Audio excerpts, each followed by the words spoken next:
بسم اللہ الرحمن الرحیم۔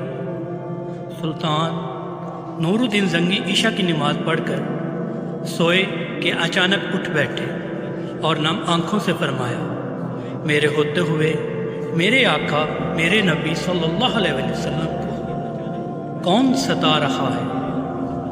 آپ اس خواب کے بارے میں سوچ رہے تھے جو مسلسل 3 دن سے انہیں آ رہا تھا، اور آج پھر چند لمحوں پہلے انہیں آیا، جس میں سرکار دو عالم صلی اللہ علیہ وسلم نے 2 افراد کی طرف اشارہ کر کے فرمایا کہ یہ مجھے ستا رہے ہیں۔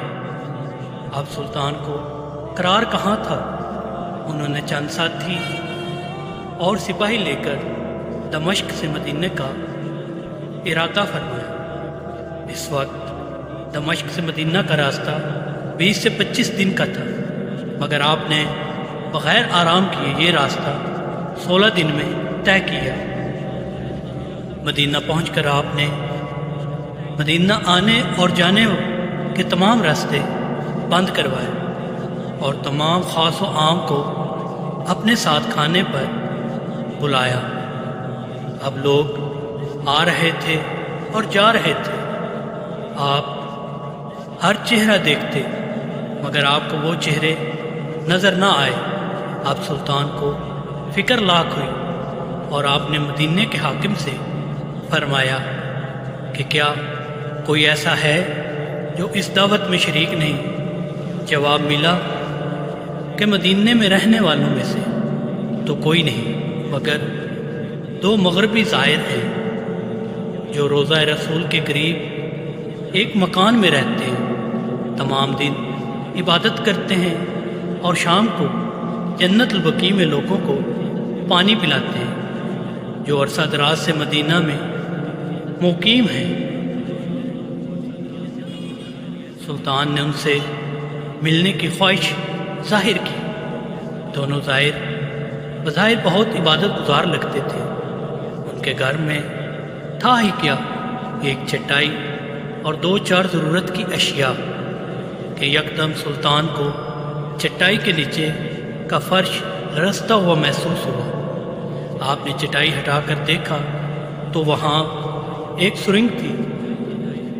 آپ نے اپنے سپاہی کو سرنگ میں اترنے کا حکم دیا۔ وہ سرنگ میں داخل ہوئے اور واپس آ کر بتایا کہ یہ سرنگ نبی پاک صلی اللہ علیہ وسلم کی قبر مبارک کی طرف جاتی ہے۔ یہ سن کر سلطان کے چہرے پر غیظ و غضب کی کیفیت طاری ہو گئی۔ آپ نے دونوں زائرین سے پوچھا کہ سچ بتاؤ کہ تم کون ہو؟ حیل و حجت کے بعد انہوں نے بتایا کہ وہ نصرانی ہے اور اپنی قوم کی طرف سے تمہارے پیغمبر رسول اکرم صلی اللہ علیہ وسلم کے جسم اقدس کو چوری کرنے پر مامور کیے گئے ہیں۔ سلطان یہ خبر سن کر رونے لگے۔ اسی وقت ان دونوں کی گردنیں اڑا دی گئیں۔ سلطان روتے جاتے اور فرماتے جاتے کہ میرا نصیب کہ پوری دنیا میں سے اس خدمت کے لیے اس غلام کو چنا گیا۔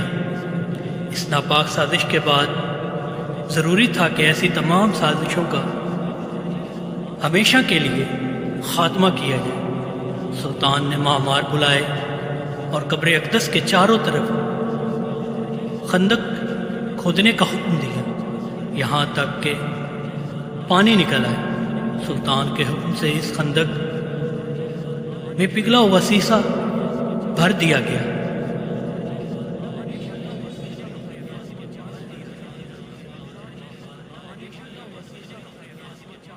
آخر میں میری دعا ہے کہ اللہ تعالیٰ ہم سب مسلمانوں کو نبی کریم صلی اللہ علیہ وسلم کی سچی محبت عطا فرمائے۔ ناظرین کرام، اگر آپ کو میری ویڈیو اچھی لگی ہے تو برائے مہربانی میرے چینل کو سبسکرائب کر دیں، ویڈیو کو لائک کریں، کامنٹس کریں اور اپنے دوستوں میں شیئر کریں اور گھنٹی کا بٹن دبانا بالکل بھی نہ بھولیں تاکہ میری ہر آنے والی ویڈیو آپ تک پہنچ سکے۔